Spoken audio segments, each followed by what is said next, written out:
principle. Milo was like some Greek, guy, and the idea was that a bull calf was born, and so he reasoned, look, I can carry this calf around now, and every day, I'm just going to get the calf will get a little bit bigger, and I'll just be able to, I'll just carry him.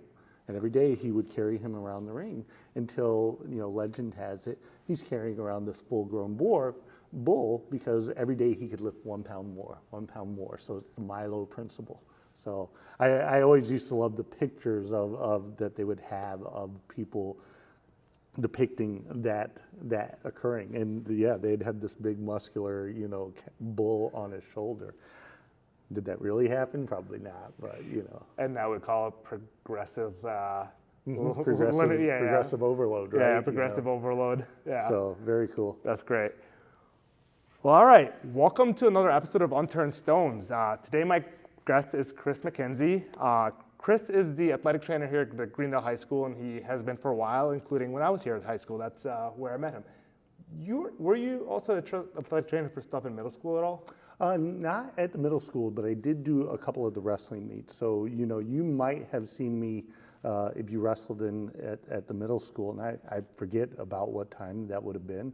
But yeah, definitely I've done some of the middle school stuff. Okay, because I did, and I thought I had met you prior to high school, because by the time I got to high school, I knew I was more comfortable with you around, and I had talked to you and come to you for injuries, because you're probably the very first person actually adult that I talked to about mental health or anxiety, and you were probably the first person that really normalized it for me. Mm-hmm. I think you even helped me with the guidance of saying seeking therapy really would be such a beneficial thing, and you normalized this idea of therapy to me as well, because to most people when they hear therapy, they always think something has to be so wrong to reach therapy. Yeah. Where you're like, no, it's a great thing to talk to somebody. They can help you get through some tough times, and that's kind of why I wanted to talk to you about this. Sure.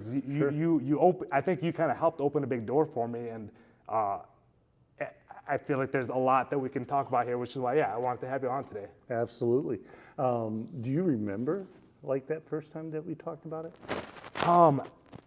I feel like I was down about something, and I came to you for an injury issue, and I was having a relationship problem. So actually, the way that I remember it, and we did get into that, right? We did talk about relationship, and what it was in my memory was we had a wrestling meet here, and you lost a real close one, and you had, I don't want to call it a breakdown, but just seeing how you reacted to that loss and the pain that it seemed to cause, it was hey, there's something more going on here. Not that I think that it was obvious to everyone, right? But there was definitely something that said, there was a perfectionism to you, or you were putting too high an expectation, and just seeing how you reacted to that loss. I do remember that I wanted to ask you, hey, about that. And then that's where we got into anxiety, and then that's where you were talking about, the anxiety that you had felt in relationships at that time, and about school and just about life in general. So it was. I definitely do remember that first conversation, though. Yeah, and I mean, prior to that, I really don't think I'd talked to anybody, because prior to that, I kind of always just identified it as nervousness, and then I kind of assumed that what I was going through, even through wrestling, sometimes was just this nervousness I'd feel before wrestling matches, but I didn't know what to call it, and I don't know how much I identified the word anxiety before you really talked to me about it, and I was oh, you're right, okay, the reason my mood completely changes is not because I'm nervous, it's because I'm anxious. Yeah. Yeah. Well, and it can be difficult to separate what is normal and what is not, right? Because your body has that flight or fight response, right? And that's something that you do want activated before you're going to wrestle, before you're going to lift. But knowing what is normal for that, for the flight or fight response versus what is maybe unhealthy anxiety, and I was kind of seeing you might have been having unhealthy anxiety at the time, in which we were talking, it did seem to be the case. And it took me a lot of years to figure out how I was expressing my anxiety through unhealthy ways, whether it was anger, whether it was like emotional outbursts, stuff like that. But yeah, so that's great. So I wanted to start the podcast by having you, because I'm interviewing you here, so this is about you, and I want you to kind of tell the people a little bit about yourself, a little bit about your history, your family life, a little bit about, maybe what your childhood was like, and so on. Well, first off, as talking about my childhood, I would say I probably had a very idyllic childhood, very close to both my mom and my dad. My brother and I butted heads like normal brothers did, but we always had each other's back. And, in the family members that were around me, I never experienced some of the challenges that I see some go through, working in a high school setting, because, in this setting you see kind of everything. I don't like the word privilege, but I like the word fortunate. I had a very fortunate childhood. And regarding mental health, the closest thing I think I would have experienced to negative, but negative maybe not the right word, normal mental health struggles would have been, anxiety, insecurity, things like that. And I do remember when I experienced maybe my first bout of depression, but that wouldn't be till much later in life, when perhaps I think I was in my 20s, maybe early 20s. So like when you were a child, like you sounds like you had like a happy childhood in that sense. Absolutely. And any time that like you might have been down, it was just more like normal life lulls, not necessarily something you felt was long-lasting. Maybe you lose a dog, or maybe you lose a game, maybe something didn't work out, and that sucks. But the normal amount of time, maybe a few days, it's in the past, and it's just part of who you were. Certainly nothing that I felt like I dwelled on, So would you say like you're like losing a dog, like your parents probably taught you how to deal with that in a healthy way? Well, I do remember that the first time we lost the dog, it wasn't that we lost the dog, it was that one day my parents said, hey, we have to take Linwood was the puppy's name. We have to take Linwood to Uncle Frank. And I never saw Linwood after that. So I recently asked my parents, so did we really take him to Uncle Frank's? But according to them, they did. I could still be just gullible, right? Yeah. But I did lose a puppy. One of our puppies did run away, and I remember being pretty upset about that and looking for him every day and things like that. And again, that kind of bummed me out. But again, nothing abnormal, nothing that, certainly nothing like people with depression would experience. Okay. And like getting into like your teens and kind of like into your 20s, like you said, you had like some insecurity issues. Mm-hmm. Do you feel like that came with any like self-esteem issues when you were younger? And like, is that something you felt like you transitioned through at all? I don't know if I had self-esteem, issues. I don't ever feel like I suffered from low self-esteem. Insecurity, though, I would say, I certainly did suffer from insecurities. First and foremost about my hearing, right? I wear hearing aids now, and I've needed hearing aids my whole life. And growing up, I had slight speech impediment, so it was harder for me to say things because I don't hear things the way that most did. And even when I got hearing aids, I didn't have the skill to pronounce certain words and whatnot. So that induced perhaps a little bit of shyness and quietness in me. I wasn't as talkative, I think, as most were. But likewise, then I always just kind of felt different from other kids. And I remember being very sensitive to any type of ribbing. If someone said something, maybe just making an innocent joke, I certainly took that as, that was a big deal to me. And it would upset me. And I could go a couple different directions. I could just cry, or I could get in a fight, and just. But again, the kids probably didn't mean it in a hurtful way. Maybe they did, but I shouldn't have let it bother me, and it would be something that I would eventually grow out of. I can relate to that because I feel like I was an emotionally sensitive kid, but then I tried so hard to look guarded against being emotionally sensitive, but I hated that I was, and I when somebody would rib me, I'd deep down I know it bothered me, but I'd be like,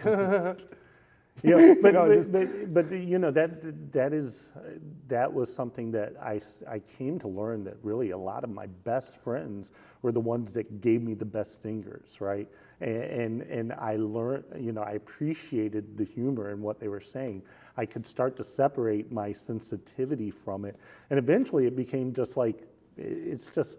Not that I invite people to make fun of my hearing all the time, but it became something that, really this isn't a bad thing. It's not necessarily making me tougher per se, but it's making it fun. I can't change what I have or what I look like or what I sound or what I think I sound like, but when people rib me, it's funny. To me now, I enjoy that, and I enjoy ribbing them back, and I hope that they know if I rib them back, it's coming from a place of love, not trying to inflict pain. It's funny because I wish I knew the books that that I'm going to reference here that I've seen excerpts from, but men almost get along by this form of ribbing that we have. Oh, absolutely. And it's embedded in us that's beyond just even our current social standards of how we live. It's something that men have always kind of had, and that's why anytime you get a group of men together, they will naturally shoot the shit and kind of fuck with each other a little bit. We do that because it's just that's how our friendships come out in a group setting, and I feel like I would be in a friend group where everybody's ribbing each other, but in any one of those guys you hang out with them individually and the ribbing's almost gone. Well, and you're absolutely right. And of course, a lot of the best singers against us come from ourselves as well. Just making fun of yourself and that's just kind of a more fun way to go through life. But you're absolutely right. I think that is a level that a lot of men communicate on. And I just didn't realize that when I was younger. And I look back that I have seen sensitive people in my life, and I was like, I did used to understand that a lot better than I do now. Now it's like, hey, we're just having fun, and you're included, right? Do you kind of remember when you grew out of it, or not grew out of it, but learned to see it differently? Because it sounds like it was a perspective shift that you went through. Yeah, it was a process. When I first got to high school, I was still pretty sensitive about it. As I got older, as I got closer to some of the other guys my age, I started to accept the ribbing more, started to participate in it more. Certainly as I got to college, it just became something that was second nature. And certainly now, to this day, I laugh because I think one of the great things about being a guy is that we can still be immature, right? Yeah. You can still be a man and still have periods of immaturity where you're just off, giggling about something as if you were in grade school.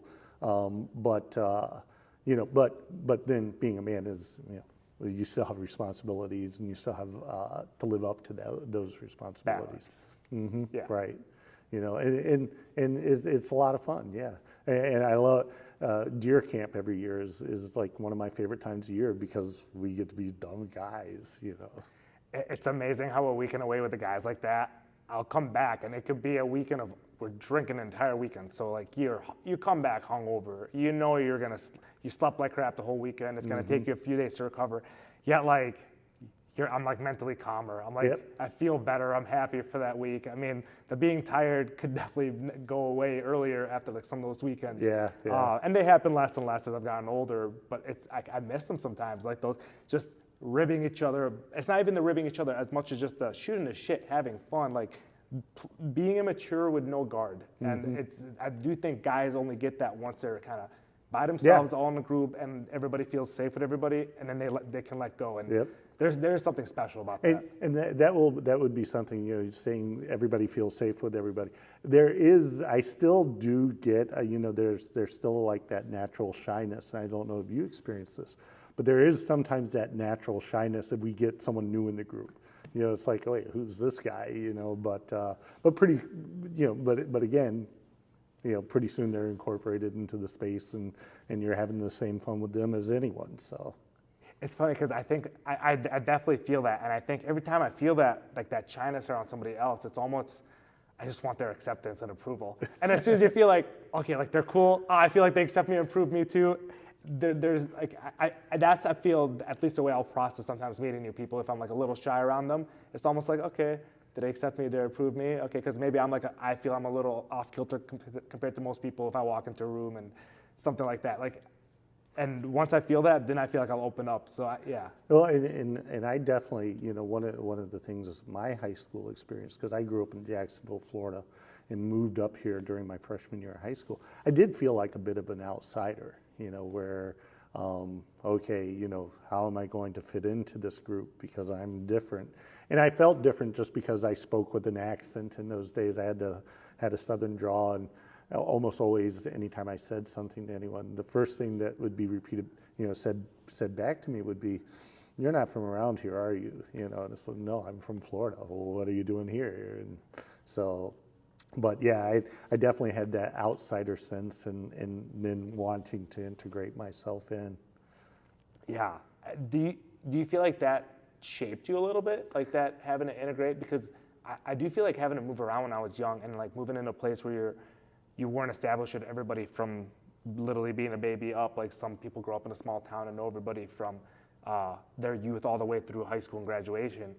You know, I never really put a lot of thought into how it shaped me, just being, you know, an outsider when I was in, you know, when we first moved up here. But everything shapes you, right? You know, you grow from your experiences, and certainly it did give me a, you know, kind of sense of, oh, I am not from around here. I am, you know, I've got to fit in more. So. So like more on like the mental health side of it. So you don't necessarily remember having like too much of like mental health being a thing that you were aware of till maybe later on in your life. Mm-hmm. What kind of made it more impactful and like maybe come to fruition more in your life? So the first time I can remember experiencing something that I would look back and say was depression, I wouldn't have known it at the time, was shortly, it was my first year working here, and there was someone I was dating at that time, and it was a relationship I really wasn't ready for. You know, certainly we probably had different views of what we wanted out of the relationship. You know, and I was a young guy. I just wanted to hook up and have fun, and here was someone I did like, and you know, whereas she was talking about marriage, you know, very shortly after, you know, after we had started dating, and we did know each other through college, but eventually that difference in expectation, where it felt like I certainly wasn't ready for what she wanted, and you know, I just kind of started withdrawing more and becoming less myself, and eventually it would get to the point where you would try to break off the relationship, and of course that was something I was terrible at, right? Fortunately, I didn't have to do that a lot either. It normally happened that other way, right?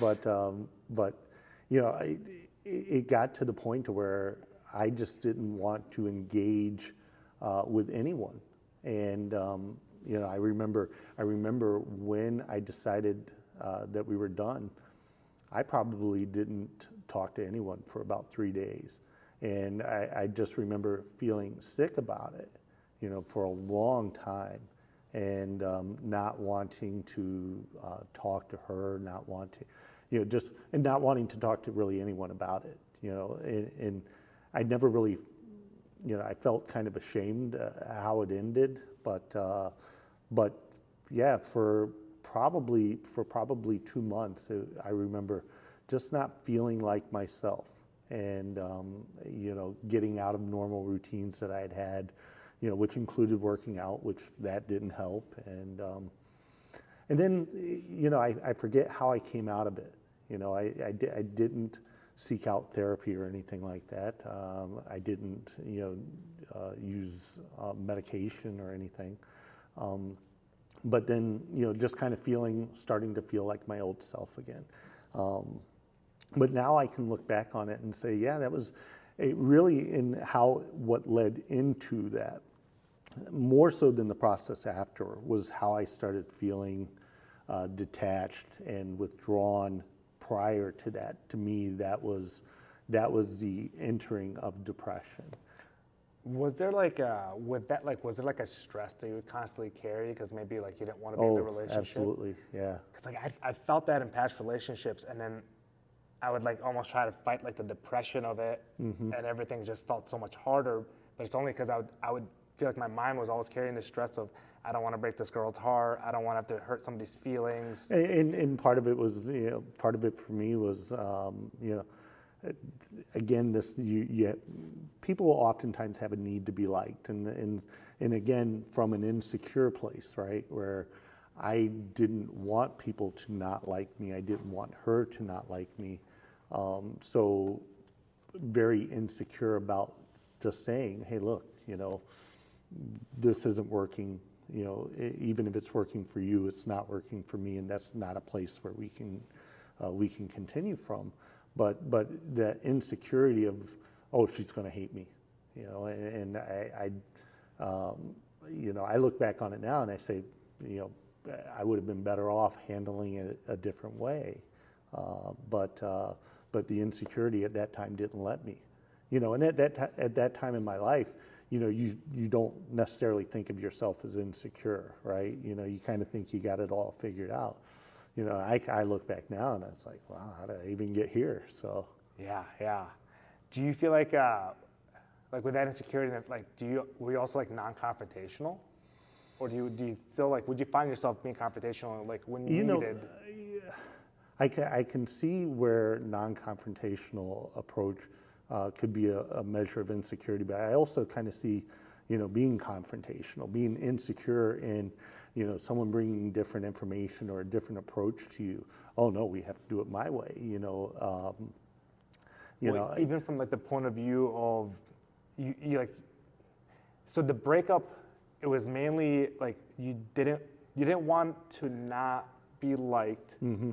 It wasn't necessarily that you'd be worried about them blowing up in your face. Yeah, correct. Like if they blew up in your face, you weren't worried about that. I would have been okay with that. You're right? like, well, that's a character fault there now, not on me. I wasn't worried about the confrontation more than I was, about what she would think, what her friends would think, and we had kind of this close-knit group of people that I knew her friends, she knew my friends, and not that things would be that disruptive, but you still didn't want her friends.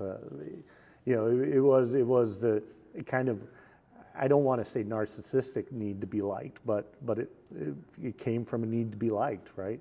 I mean, we're all traversing this like social atmosphere, like life every day, and we were trying to have an image that we want to present to everybody, and it's narcissistic or not. You want to be the nice guy, but to be the nice guy, do you break up with someone, right? Yeah. So would you say, is that like you're saying like a lesson that you kind of learned, because you say you would look back and you wish you would have handled that differently? Oh, absolutely. So you learned that not being the nice guy is not going to always be the right way to go. Okay. Yeah. Was there other times in life that kind of came out where you like had to?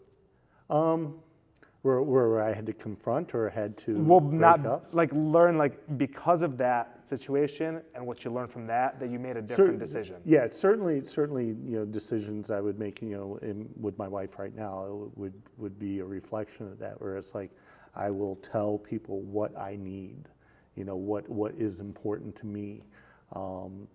And that came from a place of growth because, my wife and I would, early in our marriage, have a lot of difficulty. And so my first experience with therapy was when my wife, so my wife was anorexic, and when I first met her, she wouldn't have been an obvious anorexic. You wouldn't look at her and necessarily say, oh, there's something off with her. But her behaviors were completely that of an anorexic: restriction, over exercising, and more restriction than over exercising, right? She was a dog walker, so you wouldn't necessarily know that she was over exercising. But as our relationship progressed and she fell more into anorexia, she would get smaller, smaller, and smaller. She would lose more weight. I want to say she got down to 65 pounds, right? Wow. And so working with her parents, we talked about, she had kind of been playing a system to keep from getting into treatment facilities, where she would tell her parents, I called the intake nurse, and and they said they would call back, and that would placate the parents, and myself for a few weeks, and hey, whatever happened? Well, they never called back, or they said, you kind of felt like you were playing a game, and eventually it's like, look, there's not much more of this that she can do. How much longer until this becomes a threat to her life? And so we got her into therapy, or we got her into a treatment facility, and she did very well. She, I want to say, spent 6 months in recovery, maybe 7 months in recovery. And during that time, we got engaged, and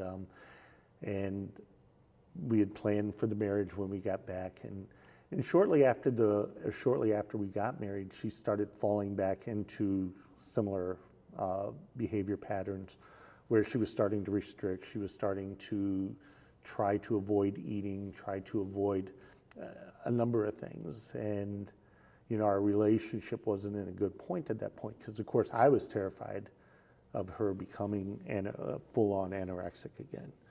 And I was not equipped to deal with that. And what was funny was, before we started dating, my ideas of what dealing with anorexia or mental health disorders was like, my ideas of what it was like and what it was actually like were completely different. I thought that when we started dating and she talked about being anorexic, I thought this would be pretty easy to beat. I mean, if she's just around me, that's going to be a big improvement, right? And when she started to fall back into anorexia, even though part of the treatment plan for her brought me out to Arizona, in which we were to learn and practice skills, right? If there was a setback, how would we handle this? How would we work through food anxieties? How would we help her maintain these skills? It was wonderful training, and I learned so much from it. But even just that 1 week wasn't enough to prepare me for kind of the relapse. So as she started to relapse into those behaviors, I started to utilize behaviors outside of those skills, right? And that started to bring us into conflict, which put a big strain on the marriage. And Meg said, I was getting very angry. And I never would have thought I had a temper early in my life. Like, okay, I get mad, but not uncontrolled. Where I was with Meg, I was kind of experiencing uncontrolled anger, never hitting anyone, but certainly I've hit things. And Meg said, I think you might want to go to therapy for anger. It's like, no, I don't need to go to therapy. You need therapy. If you went to therapy, I wouldn't be so angry, right? And I stuck with that line, and I kept sticking with that line. And, you know, again, the fights didn't escalate, but maybe they became more frequent. And again, you know, it came from a place of me trying to keep her, you know, from continuing these anorexic behaviors. But, you know, I don't have that ability, right? Only she could do that. You know, my role was to be supportive, not controlling. And so one day, I went up to go visit a friend up in Green Bay, and I was texting her, and I stopped getting texts back. And I was like, no, that's unusual. And so I was driving home that night, and you know, I tried calling, no answer. And I got home, and she wasn't there. Her car wasn't there, and her dog wasn't there. We had 3 dogs at the time, but her dog that she had when she lived with her parents wasn't there. And there was a note there, and you know, explained that, you know, hey, we can't do this. I need to leave. And you know, it was just kind of a very dark place. And she would reach out. She said, I believe she said in the note, I won't, you know, I'm not going to talk to you for at least a week, or maybe it was 2. So no matter trying to call her parents, you know, I was just kind of on my own for 2 weeks.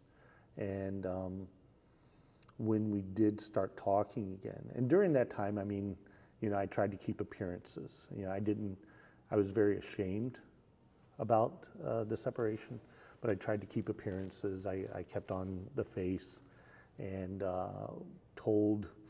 didn't really tell anyone, you know, didn't even tell my parents, didn't tell my brother, didn't tell my best friends at the time, because it was kind of, it felt shameful.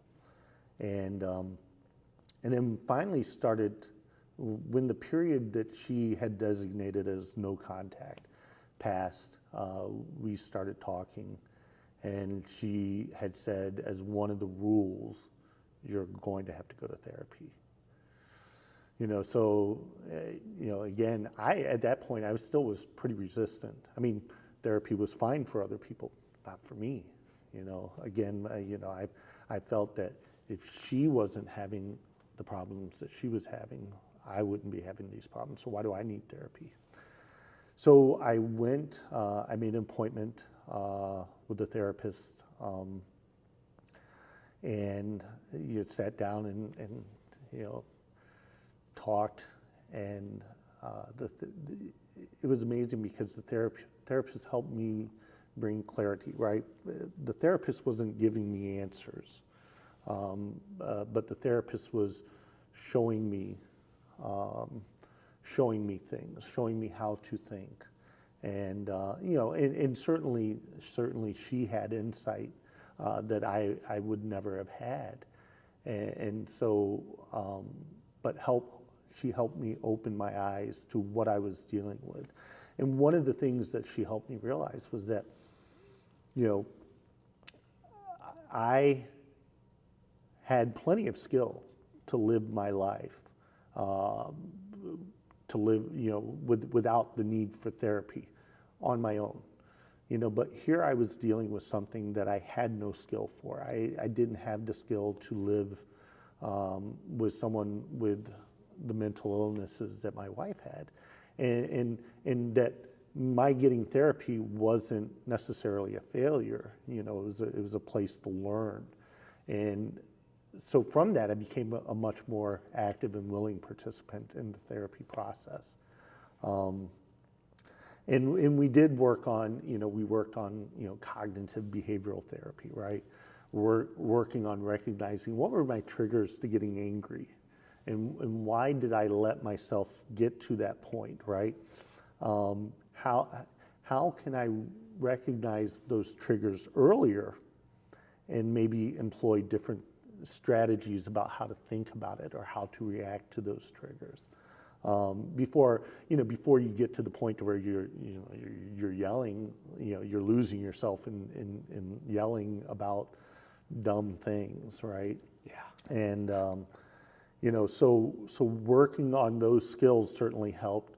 Working on, how living with someone that had a mental illness, how you can be supportive and understanding. How what makes sense in your head doesn't necessarily make sense in their head, right? And it really did make my life and Meg's life a lot better. And so from that, I'm forever grateful. And then from there, after I can't even remember how many sessions, but after a number of sessions where she was like, my therapist was like, you seem in a really good place, and Meg had wanted to start rebuilding our relationship again. We started to go to marriage counseling, and working with the marriage counselor in that setting helped us communicate better together. Where instead of being two people with opposite goals, how can we work to have similar goals, and how do we communicate that? And we're not perfect, of course, right? But we certainly fight about things less frequently.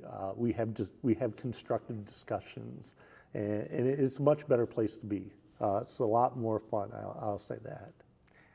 There's so many things that like my brain wanted to touch on as you were talking there, but there's this overarching arc there that like I want to then like hit on, because this is something I relate to so much. Is I was aware of my mental health and worked on it so much, but it wasn't until I met my wife, and my wife is like the opposite of me. I have the mental health issues, and she's the one that doesn't have them. But like I didn't know how badly I needed to work on them till I had to live with somebody else. Yeah. Till I had to be with somebody else all the time, and now it wasn't just a matter of I could fake it till I made it at work, at school, at every other thing. But then when I was at home and I had to be by myself, I didn't realize how much I was just sulking. But then I was just passing the time. But like when now somebody else is around, so like, would you say that was like, you relate to that thought? Because obviously it is there for you. Absolutely. When I was still single, I mean, my home was a place to get away from everything. Right? You could turn off everything. You could just kind of be yourself. And suddenly you didn't have that personal space anymore. Suddenly you had someone there. And in the case of Meg, you had someone there that was struggling, and as a guy, I think we always want to help, right? We want to solve problems, and I think there are many places where solving problems is good, but here was a problem I didn't know how to solve, right? So I was making things more stressful, and we just, that became that friction point, and eventually it became the breaking point. The anger, right? As that kind of surfaced as things got hard, I'm assuming that obviously built up with stress over time, and as the stress built up, your mental health probably got worse, and then the anger probably developed out of that, like you being in a worse place, cortisol levels being high all the time.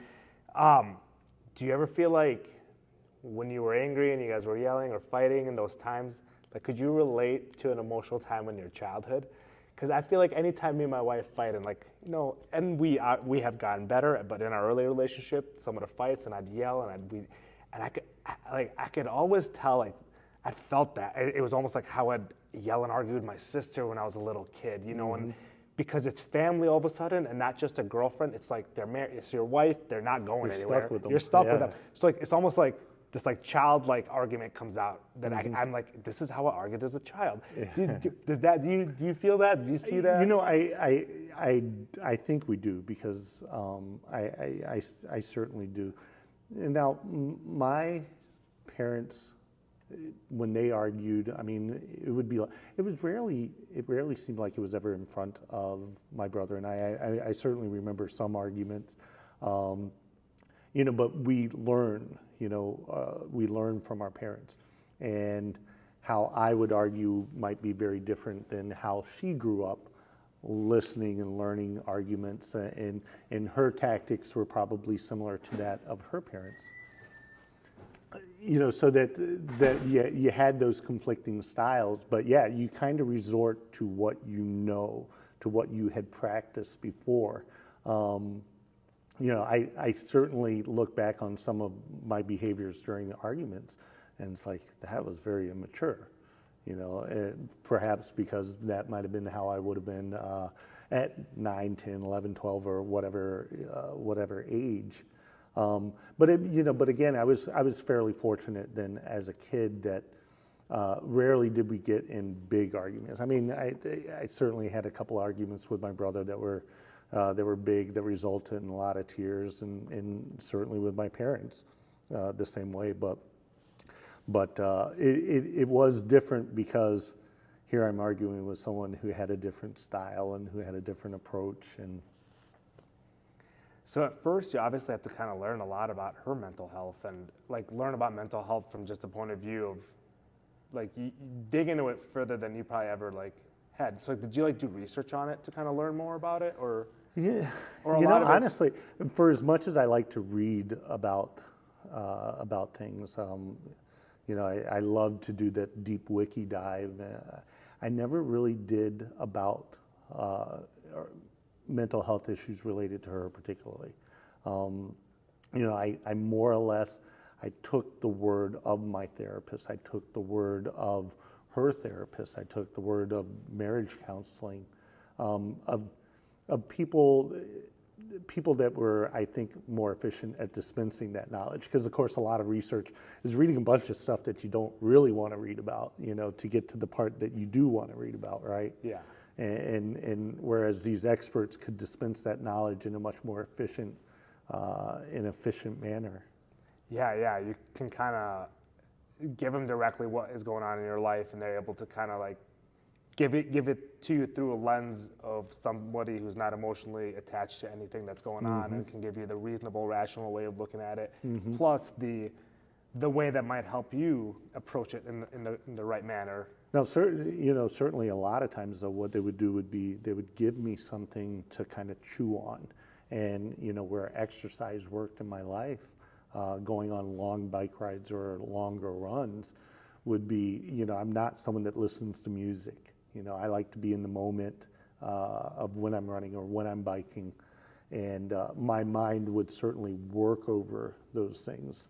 I remember one time I was on a run when Meg was close to her sickest. She was probably a month or two away from going for treatment.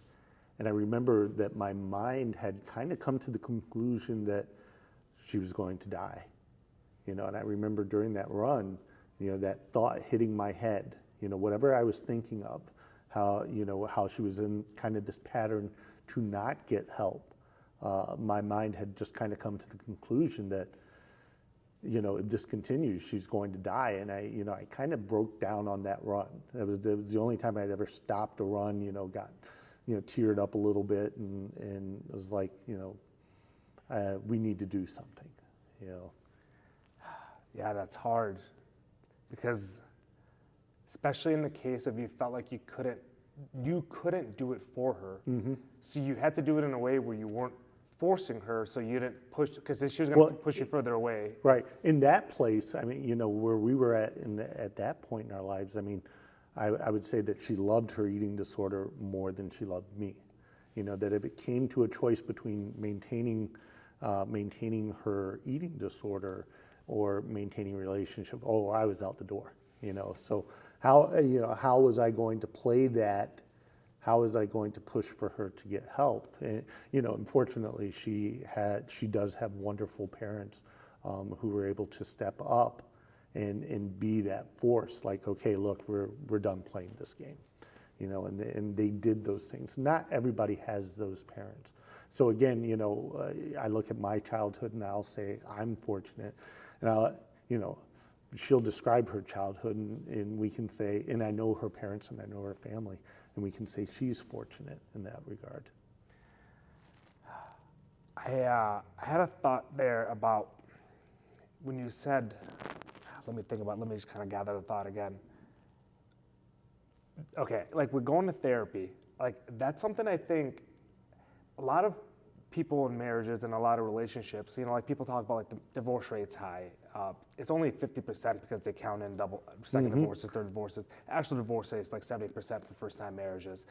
But like one thing that through my mental health and through getting older, I've really learned, especially about relationships and my marriage, is you can really make a marriage work with anybody that you're willing to make it work with. Yes. And that includes putting in the work. And sometimes that work is the fact that if you're misaligned on how you're seeing something, that having to get a third party in there or seeing your own therapist, so that somebody's helping distill some of the information that you're getting from your relationship with you, that it's almost like vital and so necessary that it's a shame that it's looked at as like a medical diagnosis that you have to go get a professional help for. When in reality, it's no different than physical health. It is mental health, physical health, and mental health and physical health both apply to relationships and marriages. Absolutely. One of the things that I try to tell anyone that would listen, right, where I'm in a space where I can voice that opinion. If I know two people who are getting married, I mean, almost every time without fail, I'll say, go to marriage counseling. Learn how to communicate with your spouse, because right now you think you guys do a great job on a very kind of superficial level, but once your life gets to that point where it's more intertwined, you're going to need probably better communicate. And even if you have great communication strategies and styles that work well together, it's good to work on that and kind of set the ground rules, and that's where Meg and I are at, whereas before when we would fight, we might say things that we regret. Now we don't bring up old fights, we don't bring up old grudges. Certainly sometimes I can say something or she can say something in which we know, ooh, that might have been beyond that might have been a little out of bounds, in which the onus is now on the person who said it to apologize for it, right? I don't like to let something, if I maybe came on a little harshly or disagreed a little too sharply, or maybe made it seem too personal to Meg, I need to say something about that. And again, that's that skill that I got, from going to marriage counseling. That's insight that I got, going to therapy. My wife and I did counseling last year for a short period because we wanted to improve our communication. We could tell we were off, and I mean, it's amazing how much having a third person sit there in front of us, helped just me see her point of view on things so much more, in a way that I let go of such rigid thoughts I had in my mind that I don't know if I would have let go of without some of that, really forcing myself to sit down and confront it while somebody's talking about it and my wife's talking about it. And not only does it help you see their point, it also helps you express your own points better, I think, a lot of times. It does. Where you make it less about, this is a will thing, and hey, we both have this mutual goal here. This is how I think it can work, and then being able to accommodate the other person's point of view. So, yeah, I mean, and that was the interesting thing, to bring it back to you, was that I had gone. That would, so you graduated 2009, yeah. Correct? So that would have been kind of right where we were, working on those type of skills, and so my own experience helped me push to say, hey, look, John, there are ways, there are avenues here to explore that, it's not a sign of weakness, it's not a medical diagnosis, it's an opportunity to recognize your triggers, to recognize things that make you anxious, and that thought pattern that just keeps building until it's all consuming, right? Like, it's normal to have anxieties, it's normal to be nervous or to be shy, but when it gets to that point where it consumes you, that's not a fun place to be. Yeah, because you had said something before that really made me relate, which is about how I used to think I was so fine, even when I was going through some mental health stuff, but still like young enough that I was just like, I'm gonna deal with this. Like, this is gonna go away. Specifically, if the relationship anxiety would come, and I'd just be like, this is literally only because of the relationship. And when I wasn't in the relationship, I didn't have the mental health issues. I didn't have the anxiety. But the reality is, right, you had the relationship and you want to keep that relationship, and how can you make that relationship better? So yeah, I can relate to that wholeheartedly, 100%. Yeah.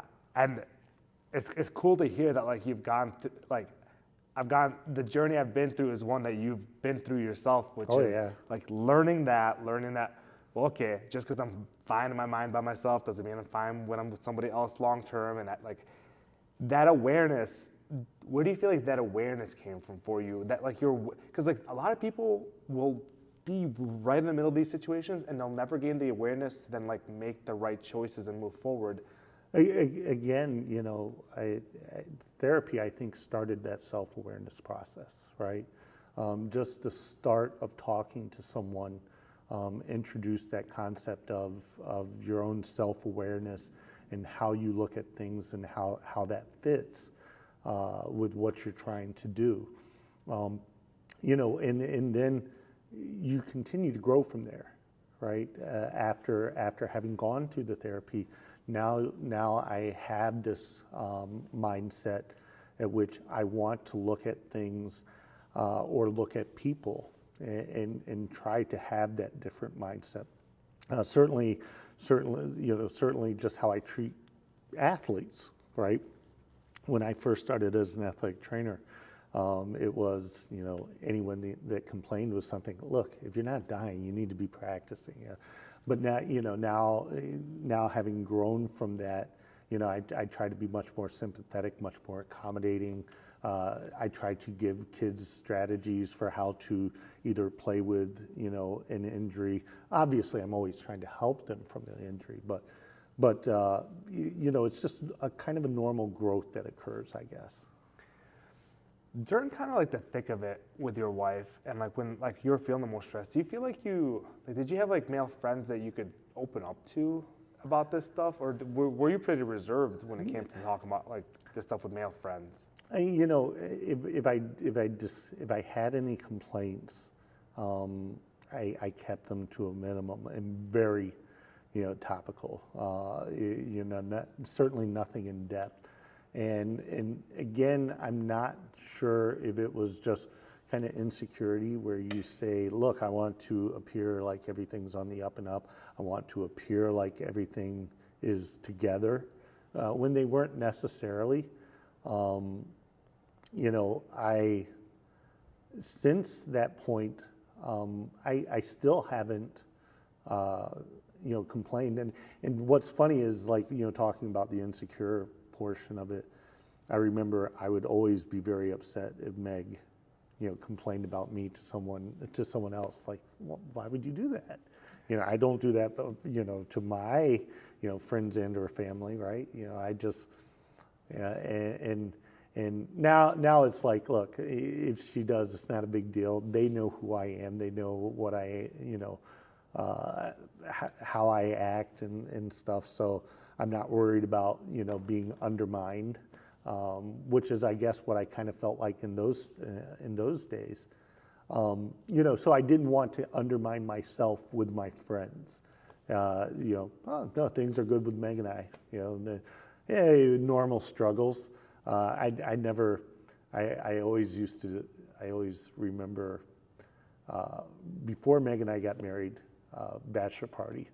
A bunch of the youth football coaches brought me like $80 in singles because they knew what was going on at the bachelor party later that night, and they brought it to me, and then they're like, Chris, run away, right? Run away. And that was funny to me because it's like, well, we all joke about how hard marriage is, but I had no idea, right? And it was like during our boy, I really understood them at that time. But yeah, I would never say, oh yeah, things are tough with Meg and I, even to this day. But how much of that is because I still hold the same insecurities about like how I appear, or that, or that, Meg and I just have never gotten back to that low a place, that bad a place, that place where you're not sure if the marriage is going to continue. So you're like not sure necessarily if you got into like a really bad place in life that you would talk to friends at this point either? Yeah, maybe I wouldn't talk to friends, but I do think I would talk, to a therapist. Yeah, okay. I kind of have this view that I don't want to necessarily like burden my friends with my own, struggles. Certainly I do open up to friends, hey, these things are going on, but not in the same way that I would to a therapist, because your friends are your friends, right? And they will always listen to you. You hope. Some of my friends maybe not. It'd be ammo for them to pick on me, but in reality, it's like, but they don't quite have that skill to help. And what I would be looking for would be help. I don't think that if we did get to that place, I know that I would tell my friends a lot sooner. I remember the first time telling my friends that Meg had left me, and it always just felt awkward. It's like it never felt right, and every time I think I mentioned it to someone, it was just, boy, I could have just gone without telling them, Like guy friends. Guy friends and girlfriends. Okay, and girlfriends. Female friends. Like they didn't have the words to console you, so they kind of like you felt that energy type of thing. Okay, Chris, right? Like, well, yeah, and of course part of it is you don't want to, and I'm saying this kind of as a joke. You don't want them to be, oh, thank God, about time, man. Yeah. Holy hell, you got lucky, or You guys you're had like, reservations this hey, whole time? I'm hoping to get back with that person, right? So. Yeah, I think it's hard because guys, like when we hang out with guys, we do want to be more immature. We kind of want to shoot shit. It's like, it's difficult because I get it. There's things that I feel like that you would say to a therapist that you could never sit there and talk with a guy friend without feeling like you're trying to burden them. And part of it is like maybe guys need to be better about like being like that, but we're kind of not. Women are able to open up like that and kind of feel like women can vent to each other. That's probably the word that we can use. Women can vent to each other and they just accept it and they love it and they listen. Guys don't vent to each other. Maybe it should just be venting and she'd be like, hey, I'm not looking for a solution, but let me just vent to you a little bit. Maybe guys need to be able to do that with each other more often comfortably, because more often than not, I think guys just need to get words out of their mouth. For me, I even just sometimes find journaling helps me, let alone, sometimes I would like talk out loud while I'm walking outside, like to myself as if I was journaling, but I'm just talking out loud. And it's like, man, just getting the words out of my brain. The people walk a little wider away from you, right? It's a empty little street. Nobody hears me. I'm going to walk on this side of this road. But like just getting the words out of my head helps. And I think sometimes getting the words out of your head to somebody that maybe you can console and helps too. And again, that comes back for me is the running, is just letting my mind, and I'm always amazed where my mind will go in those moments, where when I run, I try to lose track of time, right? Yeah. Because if you're keeping track of time, man, running sucks, But and the same is a little less true for bike riding, because you're out there longer, but you're seeing more, but your mind just starts to kind of go in these atypical places, and I find that therapeutic, which is why, like right now, where I don't have as many and I'm making excuses, but I haven't sought as many avenues for exercising. It's like, after coming off the pandemic, that was another very tough time, where it was like I didn't have what I felt was like my normal avenues, and I would look back during the times of the pandemic and say that was probably a failure on my part, that I didn't seek out help, because work became very, work had been challenging before the pandemic, but then during the pandemic, work became very challenging. Just my relationship with work and how I saw my job and being pulled apart from the community. That would have sent me into what I can look back on and say, yes, that's definitely my second bout, of depression. And I remember I had to go in for a doctor's appointment, and they had this questionnaire. And I answered the question, all the questions. I tried to be honest. And, the doctor came in and it's like, hey, Chris, you did our questionnaire, and you scored in a range where we might say you're suffering depression. And I just looked at him and I said, well, if I had to look at everything and, what you're telling me, I certainly would say, if you called me depressed, I wouldn't be upset. I wouldn't disagree, But at that time, I didn't feel like, I don't know if I didn't feel like I needed help. I didn't feel like if I would benefit from help. Maybe I just felt like, I just needed to get out and be me more, right? But eventually I would work through those issues. Now, some of the things were outside of my control. My job was very challenging at that time. It felt like my job was all consuming at that time, right? It felt like in order to have your life, you had to plan your life to a degree that wasn't fun anymore.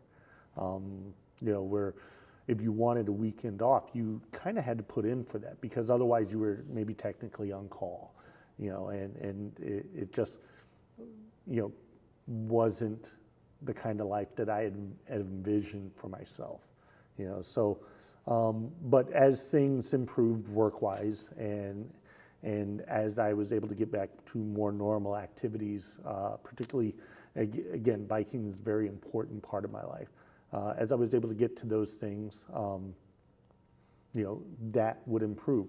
Another thing was that I thought, I really kind of got into a habit of, I'm going to have a drink every night, and and maybe more than a drink every night, and then starting to feel like you're a slave to that routine.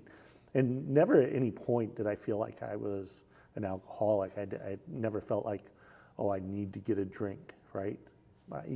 Meg and I could go on a road trip, or I could go see my parents, or I could go hang out with a lot of various places where I wouldn't normally drink, and just be fine. Not be like, hey, where's that alcohol at? Where I need to sneak something in. But at home, there's like that trigger. But at home, here was this pattern. Yeah. And during the weeknights, I felt like, okay, well, I got to get back home. I can't go see my friends. I can't go see because this is this routine I had kind of established. And part of the reason I had done that was, alcohol can help you sleep in small amounts and at appropriate times, right? For me, here at this job, I would be working on at a football game, or I'd be working at a basketball game, and the coaches yell and parents yell, and it's all supportive, or maybe it's it's a loud environment, and I would come home still mind wound up from that, and rather than employing strategies to help me relax from that, rather than employing routines that were different, it was having a drink was just kind of a nice way to do those things, but then it started to feel like I had to be with my friends less to have that drink. I couldn't stop at a friend's place on the way home because I needed to, it's like, nah, just get home, have that drink, go to bed. Yeah. I started taking myself out of routines that were much more beneficial into routines that were maybe more isolating and certainly disabling, to my mindset. So you kind of gain awareness of that eventually, Mm-hmm. and then transition out of it. Yeah, and it felt like I had to form new habits, and it had to be, I just replaced the alcoholic drinks with water, and suddenly now I began sleeping better. I'd gotten to a place, and this happens, when you drink, right, when you're young, it doesn't necessarily disturb your sleep as much, right? But one of the things that happens when you drink is your brain produces, I think it's glutamine, right? But when you drink, now glutamine is a brain stimulant. When you drink, you decrease production of that glutamine. And that's one of the reasons why there's this depressive effect, this central nervous system depressive effect. And the GABA increase. Right, right. And so then when you stop drinking, your body kind of kicks up, right? So if you drink, you go out drinking with your buddies, and you drink and you go to sleep, you probably aren't getting to that full deep sleep, because then as your liver is processing the alcohol and is kicking up that glutamine production, your brain starts to become a little too active to get into that deepest form of sleep, which is part of the reason why you feel hungover. I mean, there are plenty of reasons alcohol induces hangover, but that might be the biggest one. And subsequently, there are people who are like, well, why do I wake up so early in the morning after a night of drinking? And certainly that was something, that would happen to me. 6 o'clock, my mind's racing, right? But I was never getting into that deep, it got to a point where I was never getting into that deep form of sleep. And subsequently, I wasn't dreaming. Or maybe I thought I was dreaming, but I wasn't remembering the dreams. And of course, dreams become such an important part of like memory, both for short-term and long-term memories, and processing the day. Yeah, processing the day, and so I kind of went through a long period where I'm just like, I don't remember dreams. And when I changed the habit, when I went to drinking water, suddenly my dreams became so vivid. And of course, now I feel like I'm getting back to my mental clarity again. The things that were like, I'm having this tough time remembering exactly when that happened, or what word was on the tip of my tongue. That's going away, and I feel better. And again, this is from a place where I never was, again, what I would call, what I would typically understand as an alcoholic, but that kind of effect that it had on my life, and how much better it is. And it's not that I've given up drinking. My mom didn't raise no quitter, right? But it certainly is in a healthy spot now. Everything in moderation, I think, is definitely okay. Absolutely, yeah, absolutely. That statement right there. There are people, no fat. No, your body needs fat. It's too much fat is bad, right? I only eat these things, and it's like your body kind of wants that variety. Yes, are we able to construct a vegan diet? Nowadays, yeah, because we can get food from all around the world. But think back to the 1800s. It would have been impossible to really actually be a vegan, right? There's so many vitamins and minerals you're not getting that from meat. Yeah, you need this, you need that. So, and when you start thinking in that rigid term, then it makes you kind of a rigid person, and it makes your thought process, I think, more rigid as well, which it's hard to be happy as a rigid person, I think. That is like the biggest takeaway from my 20s, is I had to stop being such a rigid person, and seeing all this like gray in between the black and white, and then realizing, holy shit, there's way more gray than black and white. And that developing into like having to like let go of thoughts that I'd always held on to. Like, that is how my happiness has slowly come to fruition, is letting go of expectations and letting go of these like rigidities that I had built up for so many years. And like what you're saying, I mean, it becomes kind of controlling, and that's not a fun place to be. When Meg used to talk about eating disorder and disordered eating, right? Very different things. And when disordered patterns start to control you, that's when they're kind of a problem. So exercise can be like that for some people, right? People who need to exercise all the time, and they're not happy when they're exercising. That can become kind of this controlling thing, and now you're getting frustrated when you don't work out. So I don't think I ever got to that point, right? But I certainly have known people in my life where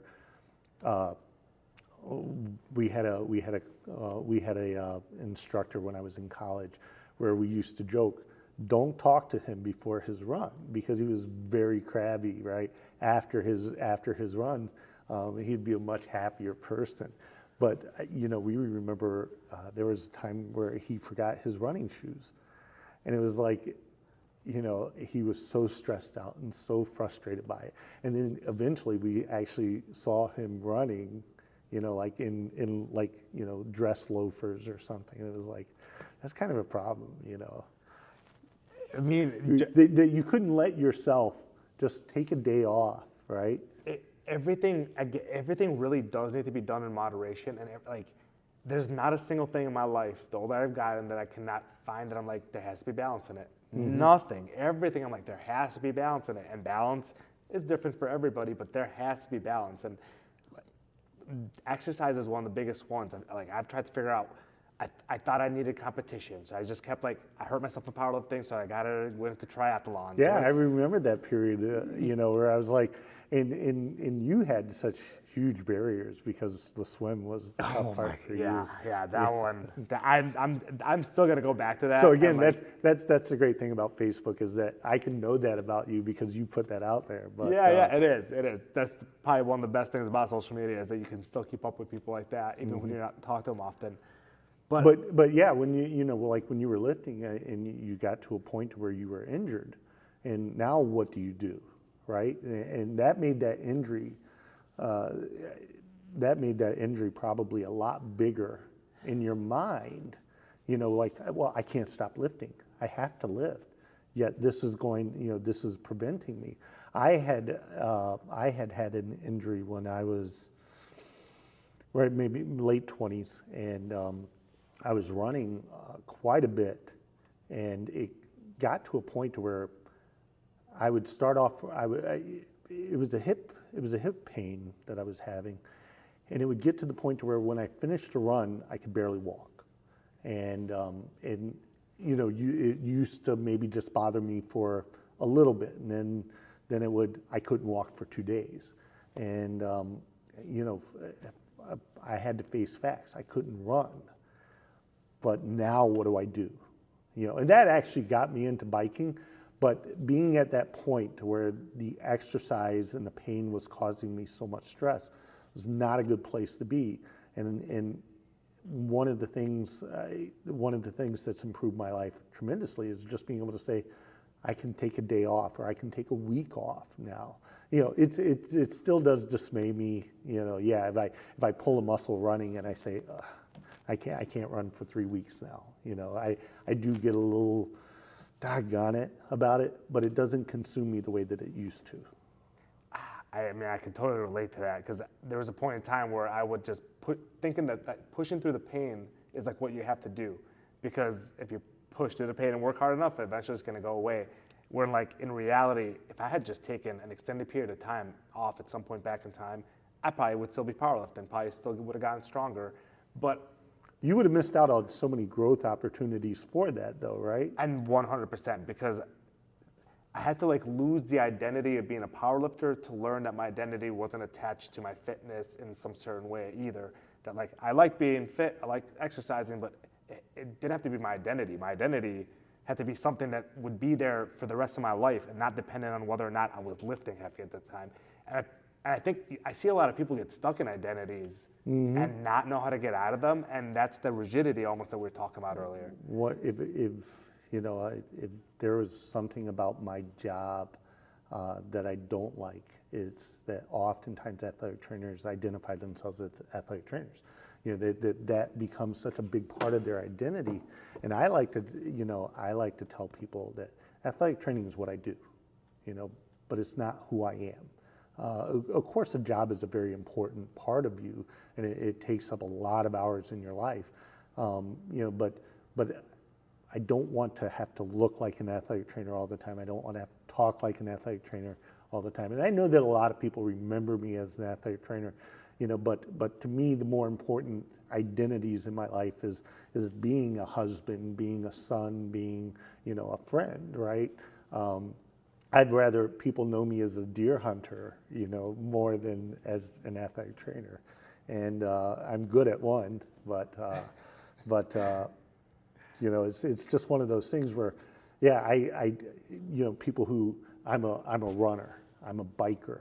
And when I bike, I don't wear typical biking gear. No one wants to see that, right?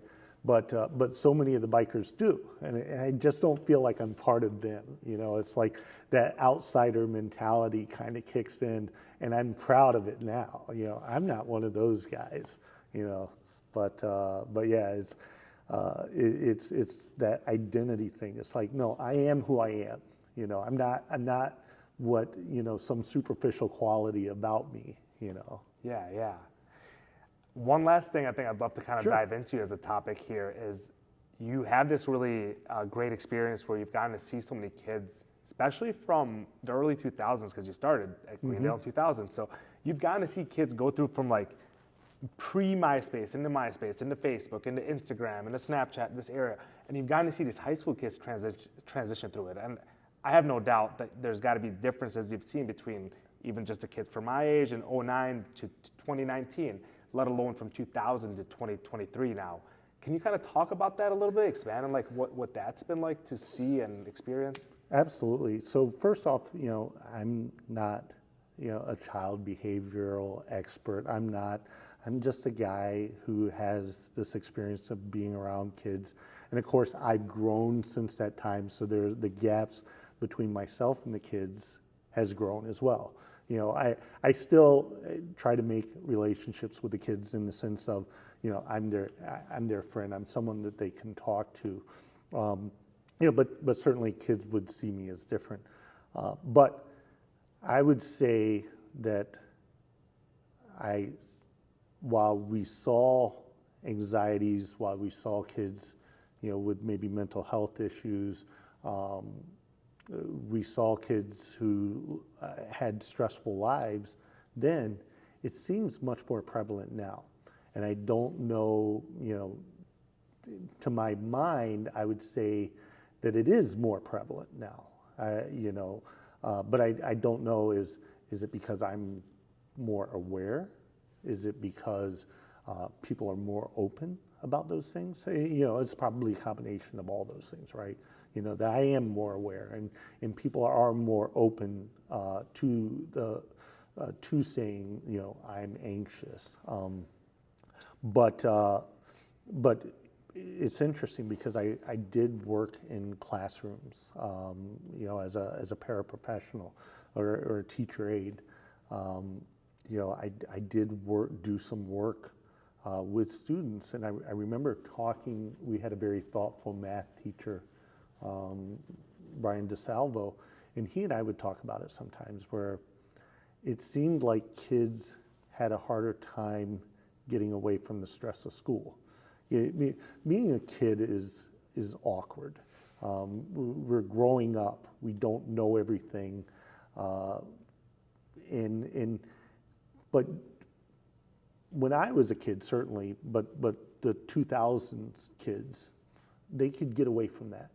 Not everything was always online. Their life wasn't online. Their life wasn't playing games, on the headsets and with everybody there. Now it seems like today's kids can't get away from that, and that's not necessarily better. I don't know how hard it is for them to turn off. As an adult, I mean, we can walk away from that and be away from that and be fine. Whereas kids, I don't know if they've learned how to do that, right? Back in the day, we could have our school friends and our friends and whatnot. Whereas now, how do you get away from that? And so I think that today's kids experience more stress they experience more anxiety. Certainly the kids that have come through the pandemic, I think see the world and feel anxiety differently than kids from an earlier age. But it's not to say that there weren't kids that had stress and anxiety before. I mean, even in 2003, I can remember dealing with kids that had anxiety, had difficulty with their home life, and express those in unhealthy ways. And employing strategies to get them to, at least on my end, express them in more healthy ways. Like you don't have to always be hurt if you want to, be around adults, right? You can just come in here and hang out, right? Yeah. Whereas now it's certainly greater number, higher levels of anxiety. Do you see a difference between boys and girls? I would say I really wouldn't. I would say that certainly they do tend to handle it differently. I've seen, I think, more recently, and I've seen more girls express their anxiety in ways that aren't helpful or healthy. Where they don't have good coping strategies. I certainly see more boys though, with different struggles.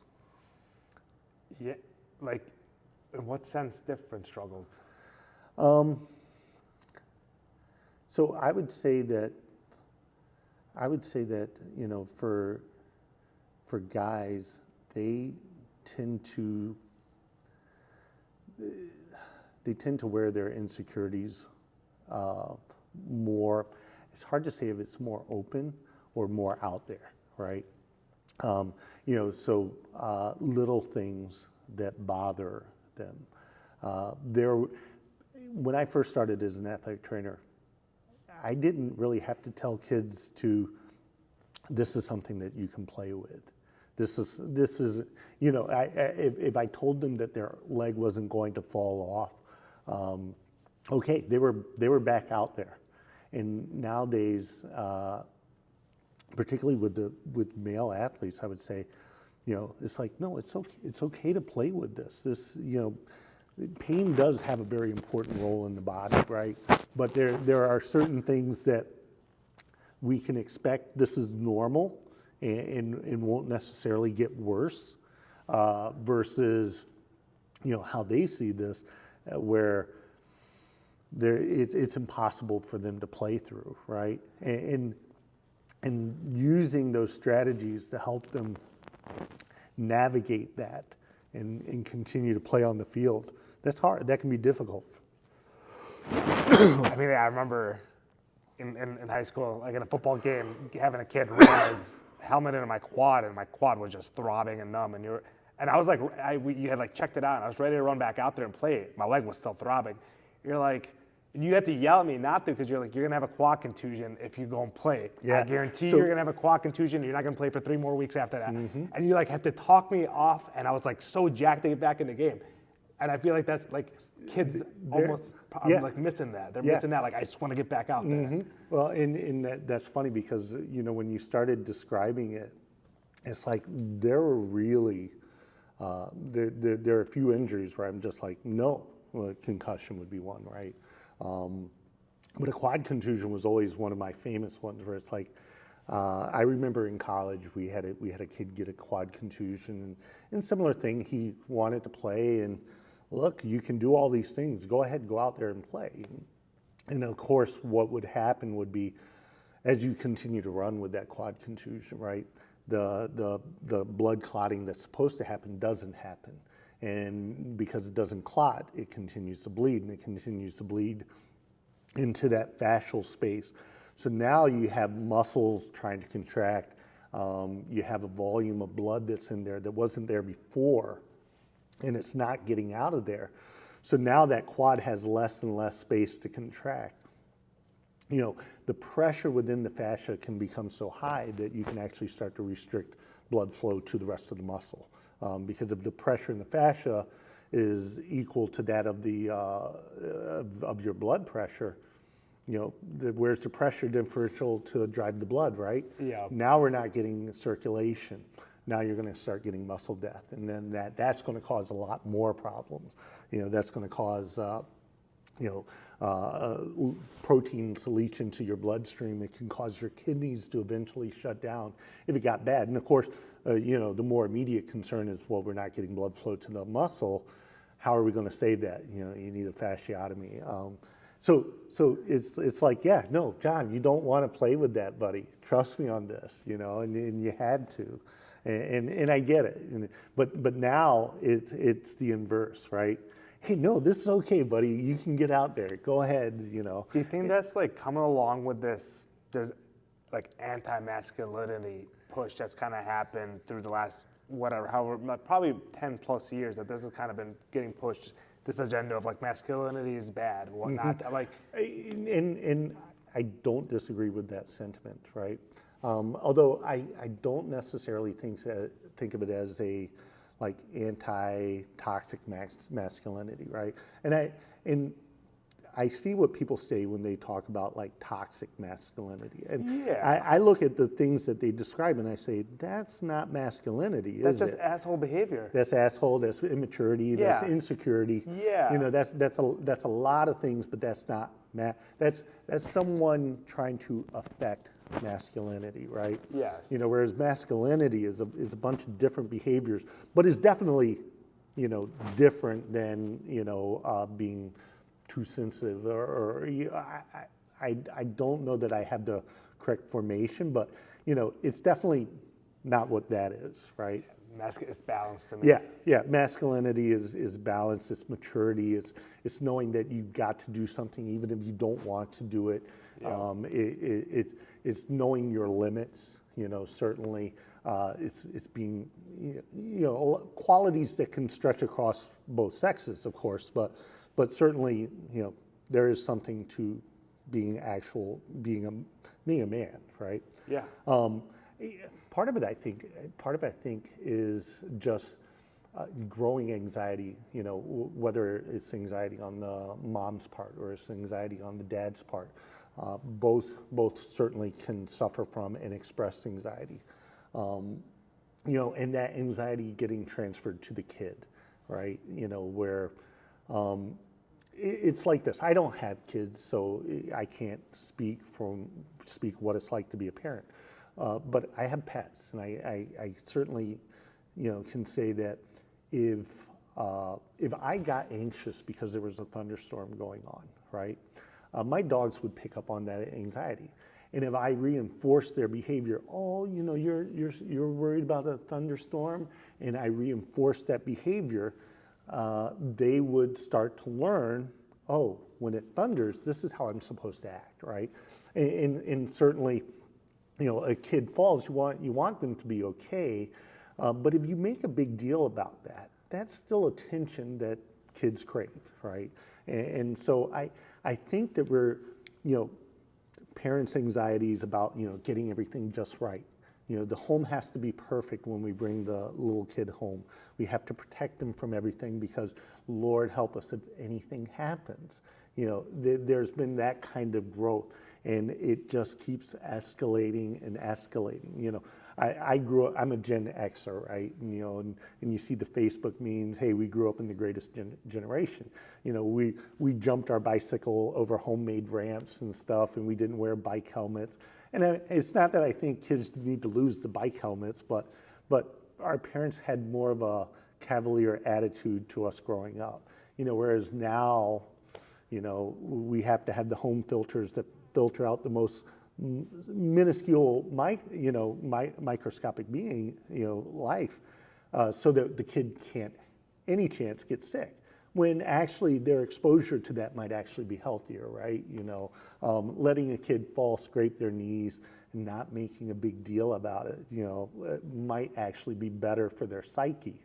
versus, oh, we have to protect them, we have to make playground equipment that doesn't hurt. And again, I don't think we should design playground equipment to maim, but there's this like growing safety culture, that I think is probably more the cause of that, increasing anxiety about everything. That's a good point, because Jordan Peterson talks about how you have to let kids explore, because if they don't explore and get hurt, they will never learn boundaries themselves. And then that's going to someday really bite them in the ass when they're older. Yeah, absolutely. And I think there is a lot to that. I think Jordan Peterson used the term like the engulfing mother, or the I think I know what you're talking about. where essentially we over mother, and that is a little unfair, right? Like, okay, we don't want to lay this all at women, right? That's not fair, because men do the same thing, but you can have the opposite of the father not being involved enough, thinking that it's just the mom's job to be a parent and the father just has to provide, when in reality the kid needs both. The kid needs that balance of both. Yeah, and certainly there are men out there. I certainly see it as in my role of the athletic trainer. If we have a kid that maybe has a lot of anxiety about getting hurt, I know that when I talk to the parent, I'm probably going to be talking to an anxious person, right? And yes, it can be it certainly can be the dad, and it certainly can be the mom, and it's not uncommonly both, but yeah, it's that is certainly out there. The older I've gotten, the more that like we realize you take away all fictional characters out of your mind, and every time you see a kid, they're basically a reflection of their parents. Yeah, well, or adults even are still a reflection of their parents. Yeah, kids learn by modeling behaviors, right? Talking about, like, one of my struggles, of course, during the pandemic was like just wearing masks. I was like, gosh, I learned so much about talking by seeing, and so we even learn talking by modeling how the mouth moves. And that's why when you talk to a baby, you have such expressive eyes and such expressive. I'm curious to see what's going to happen with those babies that grew up in that area, especially like the ones that were 0 to 2 years old and saw their parents wearing a mask a lot, possibly. Yeah, and I don't want to make it a masking, anti-masking, but it's like, look, there is a price to pay for these things. Right? And I can't help but be curious to want to find out what that result was, because everything that you change in a child's development has some change, let alone in the first 0 to 3 years, which are like fundamental to the kid developing their nervous system, their immune system, so many little things that develop in those 3 years further and further that.